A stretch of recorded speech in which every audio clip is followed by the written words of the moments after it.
प्रधानमंत्री नरेंद्र मोदी के मलेशिया दौरे का आज दूसरा दिन। प्रधानमंत्री अनवर इब्राहिम से अहम मीटिंग। कुआलालंपुर में भारत मलेशिया सीईओ फोरम की 10वीं बैठक। मलेशिया के बड़े उद्योगपति और कारोबारी नेताओं से भी मुलाकात।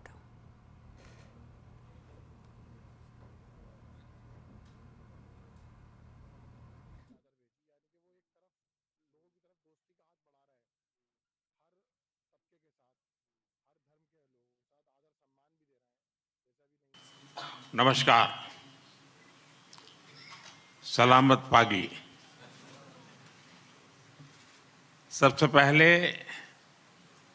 मैं अपने करीबी मित्र प्राइम मिनिस्टर अनवर इब्राहिम का गर्मजोशी भरे स्वागत के लिए हृदय से आभार व्यक्त करता हूं। पिछले वर्ष मैं आसियान समिट के लिए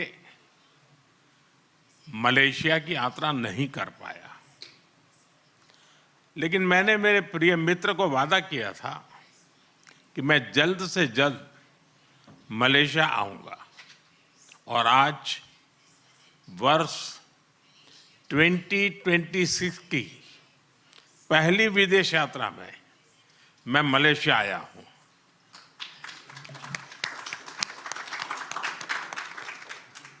फ्रेंड्स, भारत और मलेशिया के संबंध बहुत विशेष हैं। हम मैरीटाइम नेबर्स हैं। सदियों से हमारे लोगों के बीच गहरे और आत्मीय रिश्ते रहे हैं।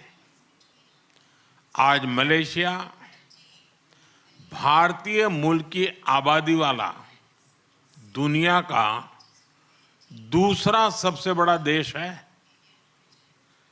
हमारी सभ्यताएं, साझा सांस्कृतिक विरासत और लोकतांत्रिक मूल्यों से जुड़ी हुई है।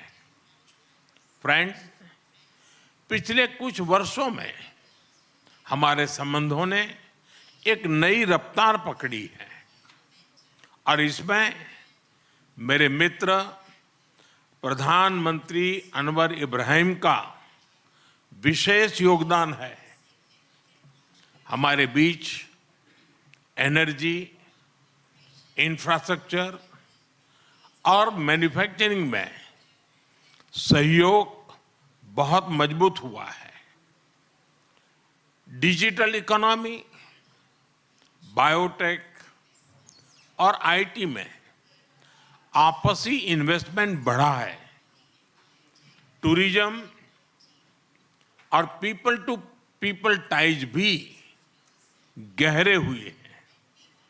इन्हीं उपलब्धियों से प्रेरित होकर आज हमने हमारी साझेदारी में अभूतपूर्व गति और गहराई लाने का निर्णय लिया है। फ्रेंड्स, सिक्योरिटी के क्षेत्र में हम काउंटर टेररिज्म, इंटेलिजेंस शेयरिंग और मैरीटाइम सिक्योरिटी में सहयोग मजबूत करेंगे। हम रक्षा सहयोग को भी और व्यापक बनाएंगे। एआई और डिजिटल टेक्नोलॉजीज के साथ साथ हम सेमीकंडक्टर, हेल्थ और फूड सिक्योरिटी में साझेदारी को आगे बढ़ाएंगे। आज आयोजित सीईओ फोरम ने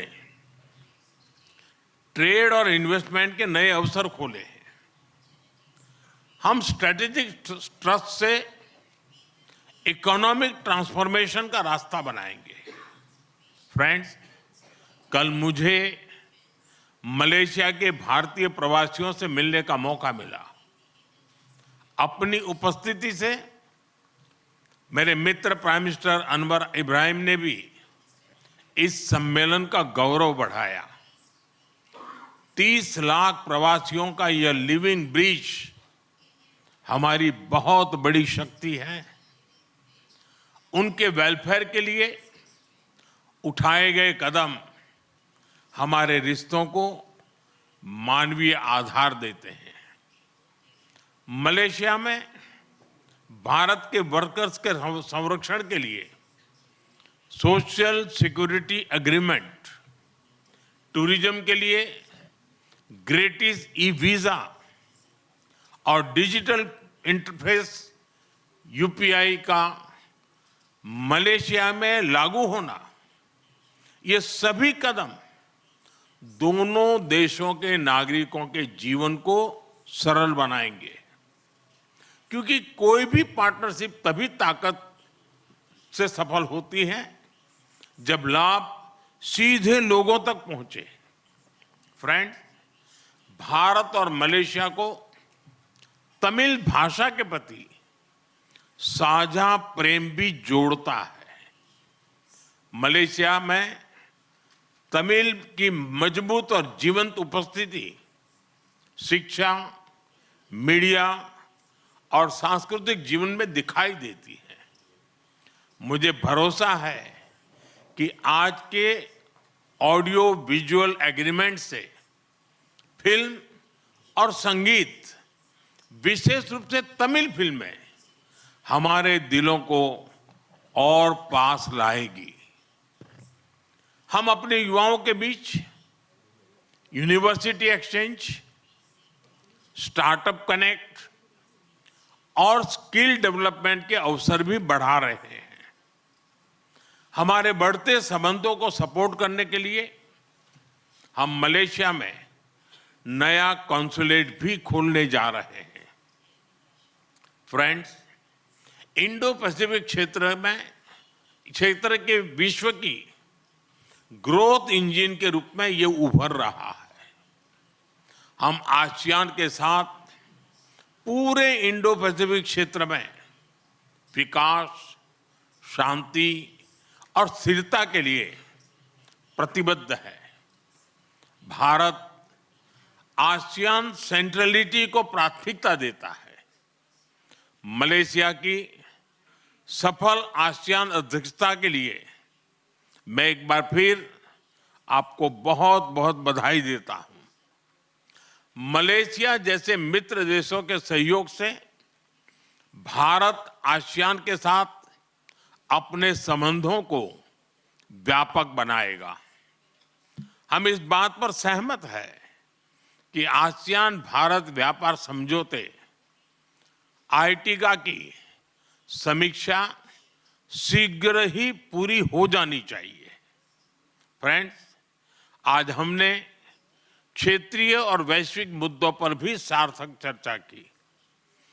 वैश्विक अस्थिरता के इस माहौल में भारत और मलेशिया की बढ़ती मित्रता दोनों देशों के लिए अत्यंत महत्वपूर्ण है। हमारा साझा मत है कि आज के चैलेंजेस का समाधान करने के लिए ग्लोबल इंस्टीट्यूशंस का रिफॉर्म बहुत जरूरी है। हम शांति के सभी प्रयासों का समर्थन करते रहेंगे और आतंकवाद पर हमारा संदेश स्पष्ट है। No double standards, no compromise. Excellency, Bharat Malaysia संबंधों के प्रति आपकी प्रतिबद्धता का हम सराहना करते हैं। आइए हम साथ मिलकर प्रॉस्परस मलेशिया का आपका सपना और विकसित भारत के हमारे संकल्प को साकार करें।